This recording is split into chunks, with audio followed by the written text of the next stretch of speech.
Mula sa Bhagavad Gita 3.28, salin, ang isang taong may kaalaman sa ganap na katotohanan o makapangyarihang may bisig ay hindi inilulubog ang sarili sa mga pandama at sa kasiyahang dulot ng mga ito, sapagkat nauunawaan niya ng lubos ang pagkakaiba ng gawaing may debosyon at gawain para sagbungan o gantimpala.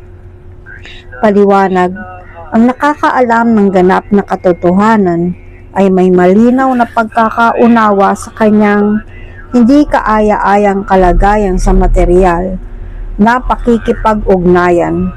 Alam niyang siya ay bahagi lamang ng kataas-taasang persona ng Diyos, si Krishna, at hindi nararapat na manatili ang kanyang tunay na kalagayan sa material na mundo.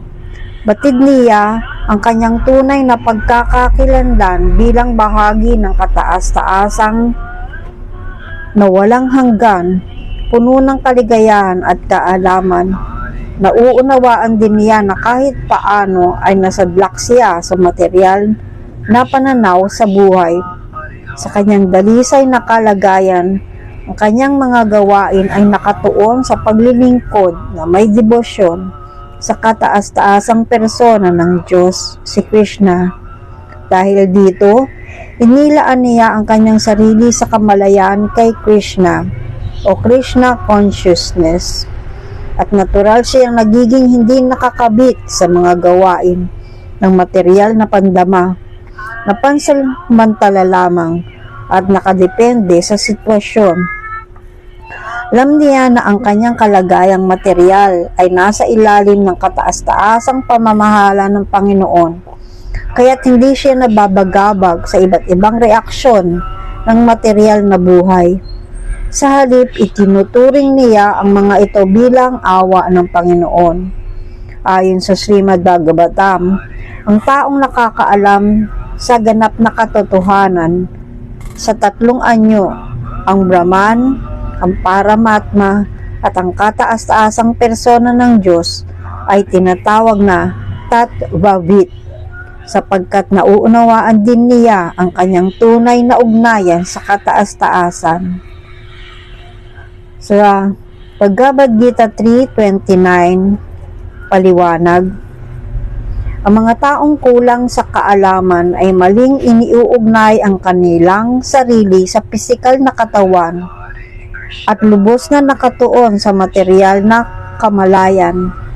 Ang katawan ay kaloob lamang ng material na kalikasan at ang taong labis na nakakabit, attach, dito ay tinatawag na mandan, isang taong tamad o walang pagkaunawa sa kaluluwa.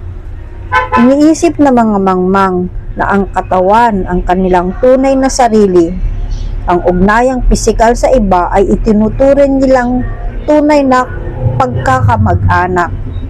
Ang lupang kanilang kinahalakhan ay kanilang sinasamba at ang mga ritual na pangrelihiyon ay itinuturing nilang mismong layunin, hindi paraan. Ang mga gawaing tulad ng serbisyong panlipunan, nasyonalismo, at pagtulong sa kapwa ay ilan sa mga pinagkakaabalahan ng mga taong nakatali sa material na pagkakakilanlan. Dahil sa ganitong kalagayan, palagi silang abala sa material na mundo at iniisip na ang espiritual na pagkamulat ay kathang isip lamang, kaya't hindi sila interesado rito. Gayunpaman, kahit ang mga ganitong tao ay maaring sumunod sa mga pangunahing prinsipyo ng moralidad, gaya ng hindi pananakit, ahimsa, at iba pang mabubuting gawain. Ngunit ang mga taong may kaliwanagan sa espiritual na buhay ay hindi dapat manggulo o mang-istorbo sa kanila.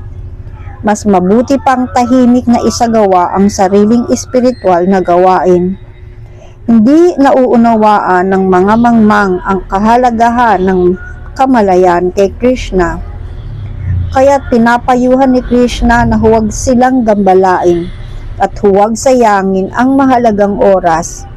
Gayunpaman, ang mga deboto ng Panginoon ay mas mahabagin pa sapagkat nauunawaan nila ang layunin ng Panginoon, kaya't handa silang malagay sa panganib kahit lumapit sa mga mangmang upang hikayatin silang makibahagi sa kamalayan kay Krishna na lubhang mahalaga para sa tao. Haribol.